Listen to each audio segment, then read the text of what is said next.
Olá pessoal, seja bem-vindo a mais um episódio do podcast Catalisadores. Esse que é o nosso espaço para a gente conversar sobre missão, igreja, cultura. E nesse desenvolvimento que nós temos tido aqui ao conversar sobre liderança missional, a gente percebe o quanto isso é importante.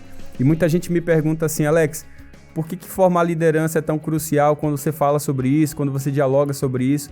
Para mim, de fato, formar líderes é uma das coisas mais importantes, porque se você perde a liderança, você certamente vai ter uma igreja muito enfraquecida.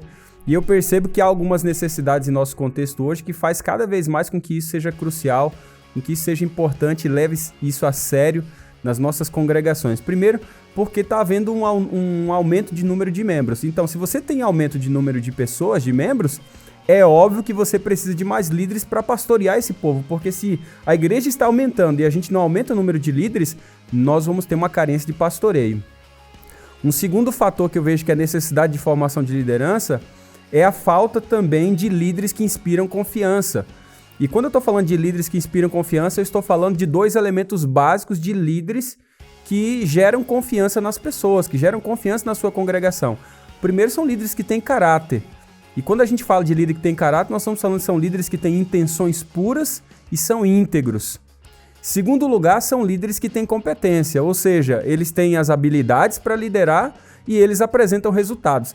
Às vezes nós lidamos com esses dois contextos porque a gente escolhe, às vezes, líderes que são pessoas que têm um bom caráter, mas não têm competência, não apresentam resultado, não têm as habilidades para formar, para desenvolver novos líderes, para liderar a igreja, e a gente sofre com isso. O outro lado também é verdade. Às vezes você tem líderes que tem muita competência, tem muita habilidade, mas ele não tem nada de espiritualidade, ele não tem nada de caráter, deve na praça, tem uma família completamente desordenada e isso interfere na confiança quando ele se coloca como líder. Um outro fator que eu percebo é que existe uma demanda de novas frentes da igreja. Hoje tem surgido tanta coisa diferente, tanta coisa bacana, que a gente precisa produzir mais líderes para atender essa demanda de ministérios que estão acontecendo lá fora, na comunidade. Não somente esse olhar interno da igreja, mas esse olhar para fora também. A outra coisa que está acontecendo é essa visão de que cada vez mais nós estamos abrindo igrejas em lugares diferentes e em contextos diferentes. Tem surgido muitas igrejas em lares, tem surgido muitos pequenos grupos. Essa igreja não somente agora no templo, mas em lares, em homework, em lugares diferentes, porque nem sempre a gente consegue colocar um templo em determinados contextos e nem por isso a gente deixa de ter uma igreja. E a gente precisa de líderes para atender também essas demandas. Outra coisa que a gente precisa cada vez mais estar atento dentro dessa necessidade é a conscientização do sacerdócio de todos os crentes e dos dons, porque à medida que a gente vai produzindo mais líderes e líderes que se entendem como líderes que promovem esse sacerdócio de todos os crentes, isso é muito importante para o processo de multiplicação. E talvez um dos últimos fatores, que talvez para mim seja um dos piores, um dos mais preocupantes, é o aumento de apostasia. Porque quando você tem um aumento de apostasia, talvez seja porque aquele primeiro fator que eu falei está em falta. Falta mais líderes para pastorear, para estar mais perto, para desenvolver um mentoreio, para desenvolver um acompanhamento, para estar ali desenvolvendo relacionamentos mais de perto, para que essa pessoa não saia da comunidade de fé. Eu percebo de que quando a gente não produz novos líderes, quando a gente falta em desenvolver liderança, isso acarreta alguns resultados, principalmente no pastorado. E quando eu falo no pastorado, eu falo também naquele ancianato que está empenhado em desenvolver o pastoreio na igreja local. Primeira coisa que eu percebo que acontece quando a gente não produz liderança na igreja local é sobrecarga. Porque se está faltando líderes ou se a gente tem poucos líderes, a primeira coisa que vai acontecer é que poucos estarão fazendo o trabalho de muitos. E quando isso acontece, a gente já começa a ver um segundo fator aparecendo na igreja. Talvez seja uma realidade na sua congregação. Tem pouca gente trabalhando, tem pouca gente empenhada na liderança da igreja. E a igreja, o funcionamento dela depende de poucas pessoas. E quando isso acontece, vem um segundo fator que é bem real em muitas igrejas, e eu percebo isso, que é a distorção de prioridades. Veja, se você tem líderes que estão sobrecarregados, o segundo fator é óbvio, eles não estarão empenhados em fazer aquilo que lhes cabe fazer, porque eles estarão fazendo muitas outras coisas que não eram para eles estarem fazendo. Isso ocorre a distorção de prioridades que prejudica e muito a liderança da igreja. Então a gente vê que tem muitos líderes, muitos anciãos que estão desenvolvendo um monte de coisa que qualquer outra pessoa poderia estar desenvolvendo, e a parte que lhe cabe, que é o pastoreio da igreja, que é ajudar a nutrir a igreja, edificar a igreja, treinar a igreja, desenvolver novos discípulos, nós estamos falhando, que é o principal.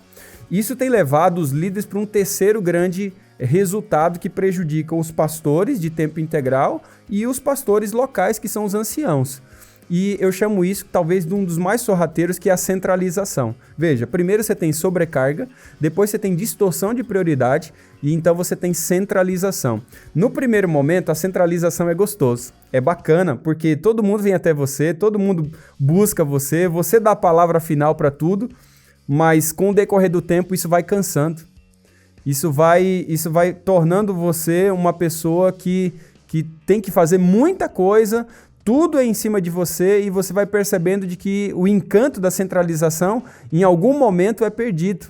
Sem falar que isso prejudica a igreja, além de prejudicar a igreja, prejudica muito você. Eu conheço pessoas que eles abrem o prédio da igreja, eles que praticamente desenvolvem toda a liturgia de um culto, porque está tudo centralizado nessas pessoas. Tudo que acontece na igreja depende delas, e em algum momento isso cansa. E aí vem o quarto motivo pela qual muitos líderes têm reclamado, que é a desmotivação. Porque além de você estar fazendo muita coisa, tem gente metendo o pau, tem gente criticando, tem gente falando mal. E isso desmotiva a nossa liderança quando a gente está desenvolvendo muita coisa, fazendo muita coisa, e ainda tem gente criticando. Porque normalmente é assim, quando as pessoas não se envolvem, elas se tornam detratores. Ao invés de se tornarem propagadores, pelo contrário, ou elas se tornam passivas, elas não estão nem aí para o que está acontecendo, ou elas se tornam detratores. E, vez por outra, acontece da gente ter muita gente detrator. Não faz muita coisa, mas está sempre pronto para criticar. Isso tem levado muitos líderes, para mim, ao último nível desse resultado, dessa falta de produção de novos líderes, que é a incredulidade. E eu percebo que tem muita gente dizendo o seguinte: olha, eu não quero assumir nenhum cargo de liderança, eu não quero assumir nenhuma responsabilidade esse ano, eu vou descansar. Como se descansar fosse uma alternativa para um cristão, uma vez que ele faz parte de uma comunidade de fé. Não existe essa alternativa. E se isso está acontecendo, talvez exista um problema muito mais acentuado, um problema muito mais grave, que tem levado as pessoas a dizer o seguinte: olha, eu prefiro não pegar um cargo, porque quando eu pego um cargo, eu trabalho menos do que se eu não pegar um cargo, porque aí eu estou livre para desenvolver mais meu envolvimento missionário, mais evangelismo. Isso não combina, isso não faz sentido. Talvez existe sim um problema de sobrecarga, um problema de distorção de prioridade, um problema de centralização que tem gerado essa desmotivação e, por fim, a incredulidade. E quando a gente tem um plano claro para formar novos líderes, muitos desses problemas começam a desaparecer. Porque se você tem muitos líderes e a igreja está formando novos líderes, você não vai ter sobrecarga.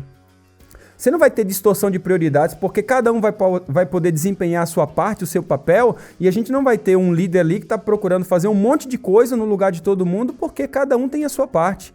Você não vai ter centralização, pelo contrário, você vai ter descentralização, você vai ter sacerdócio de todos os crentes, você não vai ter desmotivação, porque cada um desenvolvendo a sua parte, dentro desse senso de equipe, como um pelotão, a gente vai crescer, e raramente a gente vai ter líderes incrédulos. Por quê? Porque a gente está formando mais líderes. Isso é muito importante. E isso é tão importante porque isso tem levado muita gente a se perceber como líder de uma maneira muito mais eficaz quando a gente está produzindo esses novos líderes. Eu percebo algumas barreiras latentes que as pessoas têm falado para mim quando envolve esse lado de desenvolver nova liderança. Primeira coisa é que muita gente reclama de falta de tempo. E aqui eu já vou dizer uma coisa bem clara para você. Não tem como a gente formar novos líderes na igreja, não tem como a gente liderar na igreja se a gente não dedicar tempo. E quando a gente dedica tempo, a gente está dizendo que liderar a igreja é uma prioridade nossa. E porque é uma prioridade nossa, a gente dedica tempo, a gente arruma tempo. Tudo aquilo que é prioridade, a gente acha tempo, seja lá ela qual for. Se liderar a igreja é a sua prioridade, você vai achar tempo. Agora, o que não dá é você ser líder na igreja, ser líder no movimento de Jesus e não dedicar tempo para isso. Não faz sentido. Outra coisa é quando a gente tem uma barreira latente, quando a gente foca a nossa liderança apenas na frequência dos cultos. E aí toda a nossa energia é focada nos cultos. Bem, O maior papel da liderança é liderar gente, é liderar pessoas, não apenas liderar programas e liderar eventos. E aí vem um outro problema, é que alguns líderes acham que para formar liderança a gente tem que ter apenas um treinamento acadêmico. Não, talvez isso ajude, talvez isso faça parte. Mas mais do que isso, a gente precisa de uma mentalidade de treinamento, de vivência, de experiência. E por isso que o processo de liderança muitas vezes não se faz com um caderno, muitas vezes não se faz só com um roteiro. Também ajuda e também faz parte, e eu particularmente gosto muito disso, mas talvez o melhor é quando eu olho para alguém, eu miro aquela pessoa e eu compartilho a minha liderança com ela. Aquilo que eu faço, eu torno ela parte daquilo que eu faço para que ela aprenda junto com a minha vivência.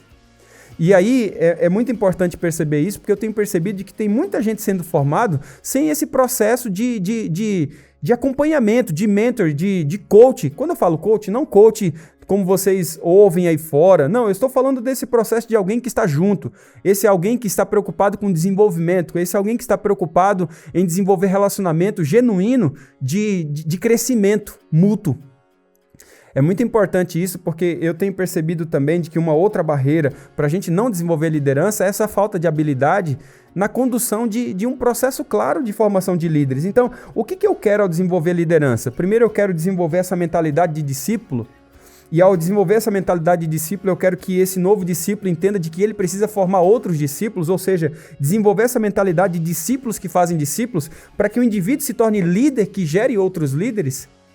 E como que a gente desenvolve esse processo? Bem, aqui em nosso contexto, dentro do podcast Catalisadores, a gente vai te dar muitas ferramentas pela qual você vai poder trabalhar processo e mais processo de formação. Não existe um único, não existe um mais perfeito, porque cada contexto é diferente. Mas existem sim processos claros que você pode adaptar e desenvolver para que você possa formar cada vez líderes mais conscientes a respeito da sua função.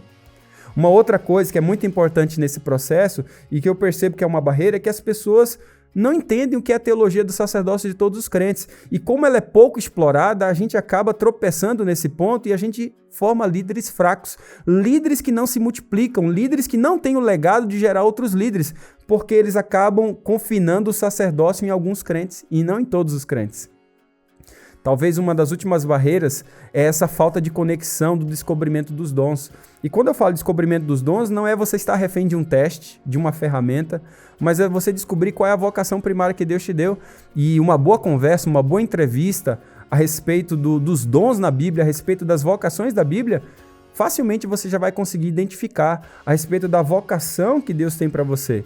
E isso depende de oração, de clamar a Deus para que Ele revele cada vez mais o propósito dele para a sua vida, mas acima de tudo, vivenciar uma experiência onde você perceba de que Deus está te dando dons para que você possa edificar a igreja e ser parte da sua liderança para que outras pessoas sejam abençoadas e possamos ver um legado de líderes que geram outros líderes. Eu espero você no próximo episódio porque eu quero aprofundar um pouco mais isso aí. E se isso fez sentido para você, se todos esses desafios, essas barreiras fazem parte do seu contexto, compartilha com seus amigos, talvez isso vai acenar para eles como um alerta para que possamos revigorar nossa liderança e promover uma liderança completamente diferente daquilo que temos tido. Afinal, nosso negócio são líderes que geram outros líderes.